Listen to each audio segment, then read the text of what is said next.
Bonjour à tous, bienvenue dans C'est la question, votre émission de décryptage en images, chiffres et cartes. Aujourd'hui, comment la Charente vote-t-elle aux élections européennes? Agriculture, environnement, marché commun, l'Union européenne régit de nombreux aspects de notre quotidien. Dimanche 9 juin, les citoyens de tout le continent sont appelés aux urnes pour renouveler le Parlement. Focus sur le comportement des électeurs charentais. Commençons par un petit point de méthodologie. Les Français âgés de 18 ans et plus, inscrits sur les listes électorales, vont envoyer 81 représentants à l'Assemblée de Strasbourg. Le scrutin se déroule sur un seul tour à la proportionnelle. Cette année, 38 listes se sont inscrites, 4 de plus qu'en 2019, un record. Chaque liste dépassant les 5% de suffrages envoie un nombre de députés proportionnel à son score. Depuis 2019, cette élection se joue entre des listes nationales.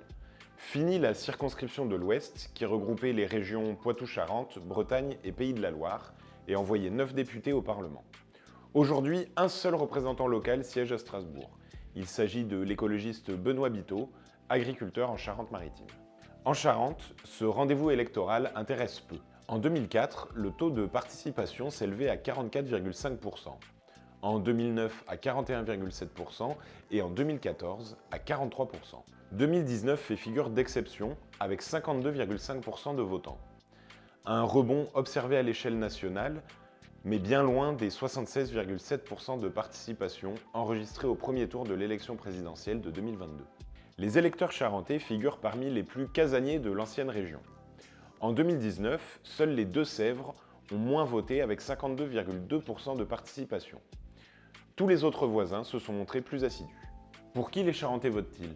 Les élections européennes jouent souvent le rôle de soupape et de sanction vis-à-vis du gouvernement en place. Les deux derniers scrutins ont ainsi placé en tête le Front National et son successeur le Rassemblement National, avec 24,7% des voix en 2014 et 25,6% des voix en 2019. Un score bien plus important que les 17,7 et 16,3% de Marine Le Pen aux élections présidentielles de 2012 et 2017. Par ailleurs, ce scrutin est traditionnellement favorable au parti Europe Écologie Les Verts.